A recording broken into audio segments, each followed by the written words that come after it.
Dans le cadre de votre fonction, vous êtes amené à répartir la charge de travail et donc à déléguer des tâches. Avant même de penser à la réalisation et aux résultats, il faut donner l'envie à vos collègues d'accepter ces missions ainsi que de leur donner envie de les réaliser. Votre objectif est, par une communication adaptée au profil de vos interlocuteurs, de créer un climat de confiance et un cadre motivant propice à la réussite de votre délégation. Pour être rassuré et motivé, chaque personne a besoin d'un certain type d'information. L'objectif est d'annoncer en toute transparence votre demande et de colorer votre message en fonction des besoins individuels et collectifs. Il existe 3 besoins fondamentaux pour être motivé: la structure, la reconnaissance et le défi. Tout le monde a ces 3 besoins en lui, mais un besoin spécifique prédomine chez chacun d'entre nous. Ainsi, nous pouvons déterminer 3 profils spécifiques.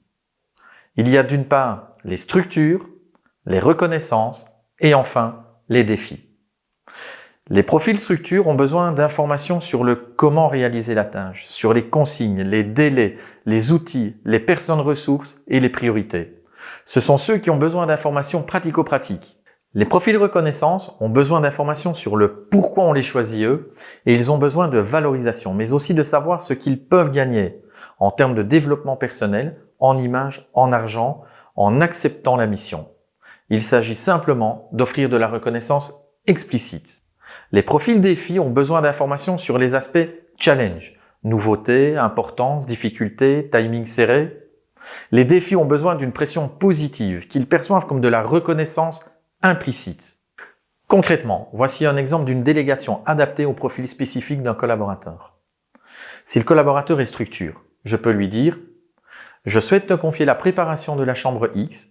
La chambre doit être terminée pour 10 heures précises. Tu as donc 1 heure pour réaliser ce travail. Je viendrai réaliser un check-up à mi-parcours pour t'apporter mon soutien si besoin et à 10 heures pour vérifier que tout est en ordre. Le matériel a été préparé et se trouve dans le local Y. Et François te donnera une checklist pour t'aider. » Pour un profil reconnaissance, je dirais plutôt « Je souhaite te confier la préparation de la chambre X. La chambre doit être terminée pour 10 heures précises. » Si je te le demande à toi, c'est tout simplement parce que je sais que tu maîtrises totalement ce type de mission. J'en profite d'ailleurs pour te remercier pour ton engagement et aussi pour la manière dont tu as géré le boulot hier alors que ton collègue était absent. Pour les profils défis, je dirais « Je souhaite te confier la préparation de la chambre X. La chambre doit être terminée pour 10 heures précises. » Je ne te cache pas que ce ne sera pas évident car il y a beaucoup de boulot et que le timing est serré. Les clients arrivent à 10h30, ce sont des clients habitués mais ils sont très exigeants. Donc tout doit être impeccable, on ne peut pas se permettre de les décevoir. Pour vous aider, pour bien déléguer, il vous suffit d'identifier le profil de votre interlocuteur. Soit de par votre expérience partagée, soit en lui posant une simple question comme « Je souhaite te confier la préparation de la chambre X. La chambre doit être terminée pour 10 heures précises. Dans un premier temps, que souhaites-tu savoir pour être à l'aise avec cette mission ?» La réponse de votre collègue vous dira ce dont il a besoin en priorité. Lors d'une délégation vers une personne, il est important de commencer par livrer les informations dont il a besoin en priorité afin de le rassurer et de lui donner une envie de se lancer dans sa mission.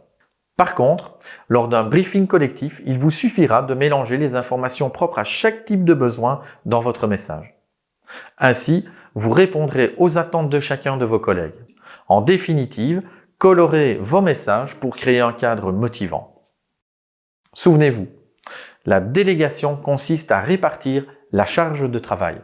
Identifiez les 3 différents profils, structure, reconnaissance et défi. Adaptez votre communication et votre délégation en fonction du profil identifié. Un profil structure a besoin d'explications sur comment réaliser la tâche. Un profil reconnaissance a besoin de savoir pourquoi il a été choisi pour réaliser cette tâche. Et enfin, un profil défi aime avant tout les challenges.